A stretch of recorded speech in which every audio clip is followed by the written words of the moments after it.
Here's a number that should make every investor uncomfortable. The Democratic Republic of Congo supplies 70% of the world's cobalt. Without it, no Tesla batteries, no iPhones, no AI data centers. But here's what the DRC actually captures from that trillion-dollar industry. 3%. 3% of the value for 70% of the supply. China, which has almost no cobalt, captures over 60%. They don't have the rocks, they have the refineries. The African Union calls this a repeat of the colonial model. Export raw materials, import finished products, stay poor. But here's what matters for your portfolio. The countries that control these minerals are done accepting it. And when they demand more, it changes everything. Prices, supply chains, and which stocks win or lose. This video breaks down 3 African nations rewriting the rules of the battery supply chain and what it means for investors on both sides of the equation. Let me show you exactly where value gets captured when cobalt leaves the DRC and ends up in your iPhone. Stage 1, mining. You dig rocks out of the ground. Cobalt ore sells for roughly $20,000 per ton. This is the most dangerous, most capital-intensive, most politically risky part of the chain, and it's where Africa sits. Stage 2, processing. Chinese refineries turn that ore into cobalt sulfate, battery-grade material. Sells for $52,000 per ton. China just captured $32,000 in value, more than the country that actually has the cobalt. Stage 3, cathode manufacturing. This is where the serious money is. Cathodes are 20 to 25% of a battery's cost. If you're making cathode materials, you have pricing power. Stage 4, the finished product. A Tesla Model 3 sells for $40,000 plus. The cobalt that started as $20,000 per ton ore is now part of a product worth orders of magnitude more. Here's how that math plays out across 3 countries. DRC, 70% of global cobalt, captures 3% of battery value chain. Zambia, massive copper producer, exports 70% as semi-processed blister. Only 5% becomes finished products locally. Zimbabwe, Africa's largest lithium reserves, exports concentrate at $570 per ton. Battery-grade lithium carbonate sells for $7,000. That's a 12 times gap leaving the country. The human cost is real. 255,000 Congolese work in artisanal cobalt mining. About 40,000 are children. The World Bank says 73% of the DRC lives in poverty. The cobalt boom hasn't changed that. The wealth flows out. The poverty stays. This pattern didn't happen by accident. While Western companies focused on mining, China spent 2 decades building refineries. By 2020, they processed over 60% of global cobalt. Today, 8 of the 14 largest cobalt mines in the DRC are Chinese-owned. African leaders chose the fast money. Sign a concession, collect royalties, worry about value-added processing later. Later never came. Until now. Something changed in the last 5 years. African governments stopped accepting the deal. Let me walk you through how each country is playing this differently. The DRC moved first. 2018, they passed a revised mining code. Royalties increased, windfall taxes on cobalt, 10% non-dilutable state equity in all mining projects. Western mining companies screamed. Glencore, ticker GLEN on the London Stock Exchange, warned of reduced investment appetite. The DRC didn't stop there. 2024, they imposed export quotas on cobalt. Glencore's own guidance now mentions that production above quota gets stockpiled in-country. They can't export it. The message is clear: you want our cobalt? Process some of it here. Or you're not getting it. Zambia took a different approach. Remember their debt crisis? 4 years of brutal restructuring. You'd think they'd accept any investment on any terms. Instead, President Hichilema came out with a plan. Zambia won't just be a mine, it will be a refining hub.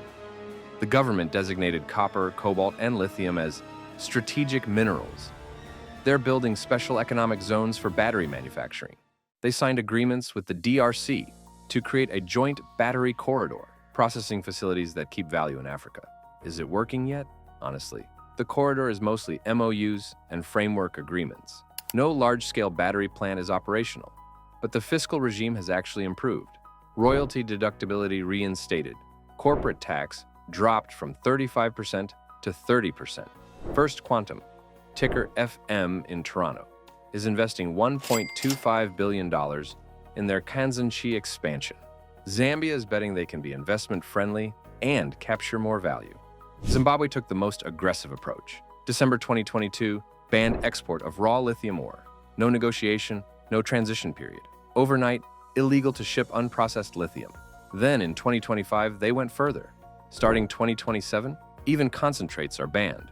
Only value-added products, lithium sulfate or higher, can leave. The large Chinese companies adapted. Huayu Cobalt, Shanghai ticker 603799, bought Arcadia for $422 million and built processing facilities. Sinamine, Shenzhen ticker 002738, bought Bakita for $180 million. But here's what doesn't make earnings calls. When Zimbabwe banned raw ore exports, artisanal miners lost their livelihoods overnight. The policy captured value for the nation, maybe, but it destroyed survival strategies for thousands who had no alternatives. This is the brutal trade-off. Capture more national value or protect the poorest citizens. So far, nobody's figured out how to do both. Let me translate all of this into portfolio terms. For decades, investing in African mining was simple. Find good deposits, low costs, stable enough government, extract, ship out, capture returns. That model is breaking. African governments are imposing export restrictions, demanding local processing, taking larger equity stakes, raising taxes. The dig and ship era is ending. This doesn't mean African mining is uninvestable. It means the investment thesis has to change. So let me give you a framework for thinking about risk across these three countries. DRC, high risk, export quotas, royalty hikes, constant ESG exposure. The resource is essential, but the policy environment is unpredictable. Treat DRC exposure as tactical, not core.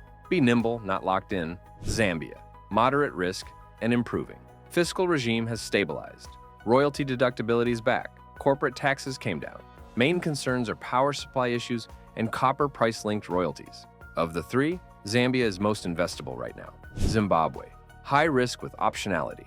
The lithium resource is real, Africa's largest reserves, but governance is unpredictable, and most access requires Chinese exchanges. Keep it small, lottery ticket territory, not portfolio foundation. Now, how does that translate to specific stocks? Glencore, ticker GLEN on London, is the most exposed major Western miner. They operate Katanga and Mutanda in the DRC. Their H1 2024 earnings acknowledged running Mutanda at reduced rates due to oversupply and their stockpiling in country because of export quotas. They're also most exposed to ESG headlines. NGO reports have alleged water pollution around their operations. CMOC, ticker 3993 in Hong Kong, is the world's largest cobalt miner. 114,000 tons in 2023, 3 times Glencore's output. They benefit from Chinese government backing and integrated supply chains to Chinese refineries. Less exposed to Western ESG pressure, but more exposed to US-China decoupling. First Quantum, ticker FM in Toronto, is the cleanest way to play Zambian copper. After losing Cobre Panama, Zambia is over 90% of their production. The Kansanshi expansion is a $1.25 billion bet on long-life copper. This gives you liquid, direct African exposure without DRC-level political risk. But here's the counterintuitive insight. The best risk-adjusted returns might not be in African mining at all.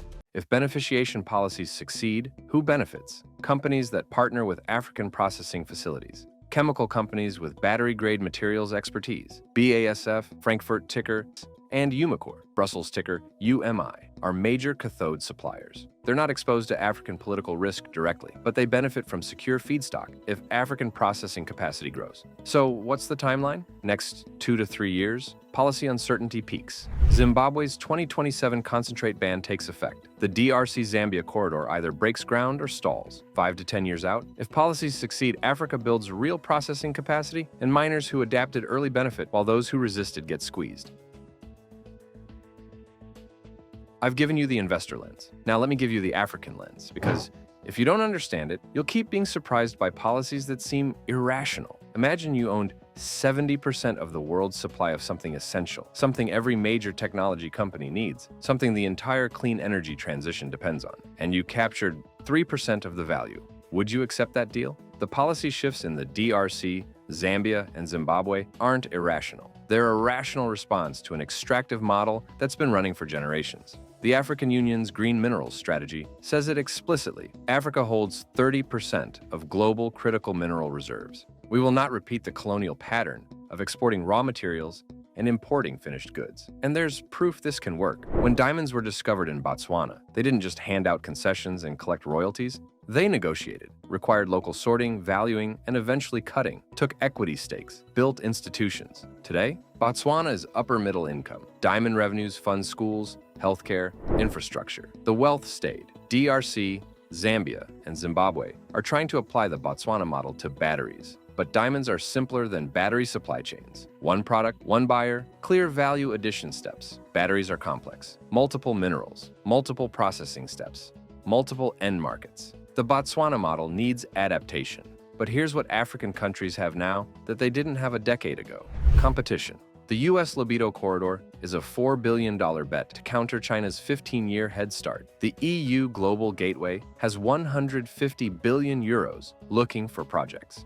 Gulf states are investing billions in African resources. For the first time, African governments can play these powers against each other. Better terms, technology transfer, training requirements, local equity. The negotiating window is open. It won't stay open forever. Close. So where does this leave us? For investors, African battery minerals are essential. There is no clean energy transition without DRC cobalt, Zambian copper, Zimbabwean lithium. But the terms of access are changing. The countries that accepted 3% for decades are demanding 10%, 15%, 20%. You can treat this as political risk and avoid the region, or you can understand it as a structural shift and position accordingly. For African economies, the policy direction is right. Beneficiation is how you escape the colonial trap, but execution matters more than announcements. MOUs don't build factories. And transition support for displaced workers isn't optional. It's the difference between development and just different exploitation. 3 things to watch.